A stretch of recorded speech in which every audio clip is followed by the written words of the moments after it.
ये समय की मांग है। क्या चल रहा है देश के अंदर? ऑपरेशन सिंदूर को लेकर जितने निचले स्तर की राजनीति और उसका राजनीतिक लाभ अगर लेने की कोशिश कोई कर रहा है तो वो कोई और नहीं, दुर्भाग्य है देश के प्रधानमंत्री कर रहे हैं। आज उम्मीद की जा सकती थी कि सबसे पहला काम देश के मुखिया को क्या करना चाहिए था।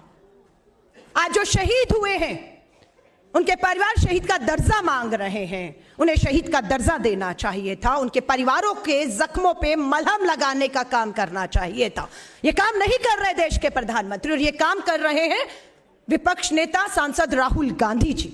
आज इसी बात से भाजपा पूरी बौखला चुकी है कि क्यों राहुल गांधी जी पहलगाम के हमले के बाद एक नहीं दो बार उसी जम्मू कश्मीर में जाते हैं जहां पर आतंकियों ने हमला किया। एक नहीं 2 बार गए, जम्मू कश्मीर गए, पुंछ गए, कानपुर में हो, हरियाणा में शहीदों की पत्नियों को मिलते हैं, उन्हें विश्वास दिलाते हैं कि उनके साथ अन्याय हुआ है, उन्हें सम्मान मिलेगा। और यही भाजपा बौखलाकर कि राहुल गांधी जी कैसे उस गुरुद्वारे में पहुंच गए, कैसे उन 2 मासूम जुड़वा बच्चे जो शहीद हुए उनके स्कूल के बच्चों पर मानसिक तौर पर कितना कुछ असर हुआ है, उनको वो मिलते हैं। ये संवेदनशीलता है। सर्वदलीय बैठक 2 बार विपक्ष के दबाव में बुलाई गई, लेकिन क्या कारण है प्रधानमंत्री जी? आप दोनों सर्वदलीय बैठकों की अध्यक्षता करने से भागते रहे, और अभी भी जो मांग है कि सर्वदलीय बैठक बुलाइए, उससे प्रधानमंत्री जी आप भाग रहे हैं। आज लोकतंत्र है, मांग की जाती है कि संसद का सत्र, संसद के दरवाजे खोलिए, ताकि उस संसद के सत्र में 140 करोड़ की आबादी का जो जनप्रतिनिधि सांसद है वो वहां पर एकजुट होकर एक आवाज में पाकिस्तान को बता सके कि ये देश एक था, एक है और एक रहेगा। हम चाहते हैं उस संसद सत्र को बुलाकर जो शहीद हुए हैं सेना के हमारे जवान, जो शहीद हुए उन्हें श्रद्धांजलि दी जाए। भाजपा को इस पे भी आपत्ति है। हम सेना का कंधा और पीठ थपथपाना चाहते हैं, क्योंकि इसी सेना ने ऑपरेशन सिंदूर में ही नहीं, आज लोग इंदिरा गांधी को याद करते हैं कि वही इंदिरा गांधी और वही पाकिस्तान था, और वही उसकी 90,000 की ऊपर सेना थी जिसपे हमारी सेना ने, जिसकी सेना को घुटनों पर लाने का काम किया था। आज लोग इंदिरा गांधी जी की याद करते हैं तो भाजपा में बौखलाहट पैदा हो जाती है। पार्टी की तारीफ है, मैं बार बार कहती हूं, हम कार्यकर्ताओं का खून खोला, लेकिन पार्टी ने हमें बुलाकर कहा धैर्य रखिएगा, संयम रखिएगा, अपमान के घूंट पीते रहिएगा। इस समय देश को एक रहना है। क्या कर रहा था सरकार का सरकारी चैनल दूरदर्शन? हमारे राष्ट्रीय अध्यक्ष की तस्वीर को दिखाकर उन्हें गद्दार बता रहा था। क्या कर रहा था भाजपा का सोशल मीडिया? राहुल गांधी जी की तस्वीर पाकिस्तान के सेना के प्रमुख के साथ शेयर करके हमें पाकिस्तान के दोस्त और उनके समर्थक बता रहे। हम चुप रहे, क्योंकि हमारी पार्टी का फैसला था सर्वदलीय बैठक में कि हम बिना किसी शर्त के, बिना किसी इफ एंड बट के हम सरकार और सेना के साथ खड़े, और हम खड़े रहे। लेकिन कल देश के प्रधानमंत्री गुजरात जाते हैं, गुजरात पटा होता है ऑपरेशन सिंदूर और सेना की वर्दी में देश का परिधान मंत्री। अरे ये सेना की वर्दी, माफी चाहूंगी प्रधानमंत्री जी, कोई फैंसी ड्रेस कंपटीशन नहीं है कि आपने वर्दी खरीदी, पहन ली और सलाम दिया तो आपका दिल, आपका जिगरा उस फौजी की तरह हो जाएगा। रेल की टिकट तक के अपने विज्ञापनों को नहीं बख्शा। ये राजनीतिक नहीं है ऑपरेशन सिंदूर की तो क्या है, हम पूछना चाहते हैं। रेल की टिकट में भी ऑपरेशन सिंदूर और अपनी तस्वीर, अब सेना के 3 प्रमुखों की तस्वीर लगाते, आप शहीदों की तस्वीर लगाते, आप कर्नल सोफिया कुरैशी और विंग कमांडर वोमिका सिंह की तस्वीर लगाते, हम स्वागत करते। लेकिन आपने कर्नल सोफिया कुरैशी की फोटो लगाने की बजाय खुला छोड़ दिया अपने मंत्री विजय शाह को। क्या कहा आपके मंत्री विजय शाह ने? क्या कहा? आज बताना होगा 140 करोड़ की आबादी को। प्रधानमंत्री नरेंद्र मोदी जी, वो कहता है कि प्रधानमंत्री नरेंद्र मोदी जी पाकिस्तान के आतंकियों को नंगा नहीं कर सकते थे, इसलिए उन्हीं की बहन और उन्हीं की बेटी वामिका, हमारी जो है कर्नल सोफिया कुरैशी को पाकिस्तान के आतंकियों को नंगा करने के लिए आगे किया है। मध्य प्रदेश की पुलिस हिम्मत नहीं दिखा पाई एफआईआर करने की।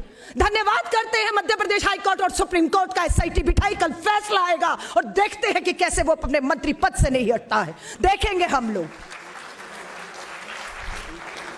हमारे विदेश सचिव विक्रम मिस्त्री क्या कमी थी उनकी, क्या गलती थी? देश को, मीडिया को पल पल की खबर दे रहे थे और हमारी सेना का शौर्य साहस बता रहे थे। पता नहीं कौन सी बात इन अंधभक्तों को चुभ गई कि हमारे विदेश सचिव विक्रम मिस्त्री की बेटियों की तस्वीरें और उनके नंबर जाहिर कर दिया आपने।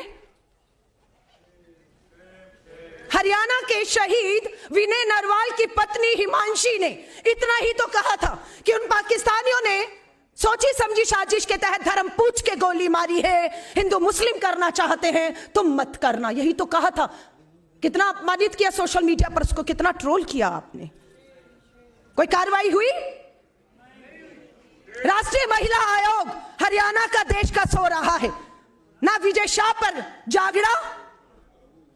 हरियाणा के रोहतक से राज्यसभा सांसद जागड़ा कहता है कि ये जो पहलगांव में गई थी, उनके पति को शहीद हो रही थी, उनमें अहिल्या बाई जैसा साहस नहीं था, जोश नहीं था, हिम्मत नहीं थी, वो कायर थी।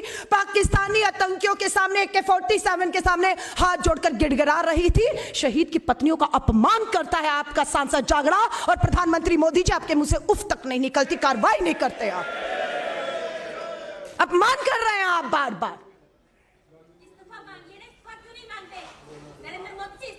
आपके कहने से इस्तीफा दे रहे होते तो उस तानाशाह ने इस्तीफा दे दिया होता। आज बात यह है कि वो तानाशाह अपनी इतनी उसमें आ चुका है कि वो इस्तीफा उसके लिए अब मायने ही नहीं रखता, जो संसद सत्र से मांग रहा है। आज पूरी देश की कांग्रेस सड़कों पर है। हम अब तक, जब तक युद्ध चल रहा था, हमने तय किया था राजनीति नहीं होगी, तो राजनीति नहीं हुई।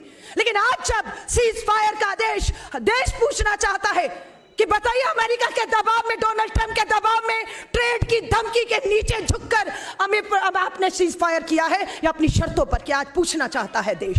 और ये लोकतंत्र के सवाल है। आज इन सभाओं का एक ही मकसद है, एक ही मकसद है, हम शहीदों को श्रद्धांजलि देंगे और शहीदों का मान सम्मान, शहीद का दर्जा। राहुल गांधी जी वादा करके आए हैं कि सरकार जब सत्र बुलाएगी तो विपक्ष के नेता के तौर पर बात रखेंगे। हम सेना के शौर्य को, सेना के शौर्य, सेना के साहस को, जैसे कर्नल रोहित चौधरी का खड़े हैं, लेकिन जो लोकतंत्र के सवाल खड़े हैं कि सीज फायर किन शर्तों पर हुआ, वो शर्तें लोकसभा के पटल पर प्रधानमंत्री जी बताना चाहिए कि क्या आपने पाक ऑक्युपाइड कश्मीर समझौते में वापस ले लिया, क्या आपने हाफिज सईद, क्या आपने दाऊद इब्राहिम, क्या आपने वहां के आतंकी जो 4 आए थे पहलगांव, जो अभी तक नहीं मालूम है, जिंदा है ये हमें मालूम है पर कहां है नहीं मालूम है, किन शर्तों पे सीज फायर किया। यूं ही आज देश इंदिरा गांधी जी को दोबारा याद नहीं करता कि इस देश को एक बार फिर से इंदिरा गांधी की जरूरत है। हम ही से नाम मांगे गए, लिखित में राष्ट्रीय अध्यक्ष को, राहुल जी को पत्र लिखा गया, अपने सांसदों के नाम दे दीजिए, विदेशों में भेजना है। हमने नाम दिए, हमारे सांसद, इंडिया अलायंस के सांसद विदेशों में पाकिस्तान को बेनकाब करने का काम कर रहे हैं। लेकिन देश में भी तो लोकतंत्र है, देश भी तो जानना चाहता है कि सच्चाई क्या है, क्यों सीज फायर किसके डर से झुककर किया है। तो मैं आप सबको कहूंगी, एकजुट रहिएगा। हमारा नेता श्री राहुल गांधी जी इस लड़ाई को फ्रंट से लड़ रहे हैं और उनके पीछे ताकत बनकर इन सवालों को लोकतंत्र में आपको तब तक उठाए रहना है जब तक लोकसभा का सत्र बुलाकर इस देश को इन उठते हुए सवालों के, ज्वलंत सवालों के जवाब नहीं दे दिए जाते। और जिन्होंने हमारी बहादुर बेटी और शहीद की पत्नियों का अपमान किया है, जब तक वो अपने मंत्री पदों पर बने रहेंगे तब तक आपको चैन से नहीं बैठना है। उम्मीद करती हूँ कल 28 तारीख है, कल सुप्रीम कोर्ट मध्य प्रदेश के मंत्री को लेकर अपना फैसला सुनाएगा और वही जोरदार तमाचा भाजपा के मुंह पर होगा, प्रधानमंत्री जी के मुंह पर होगा। धन्यवाद। जय हिंद।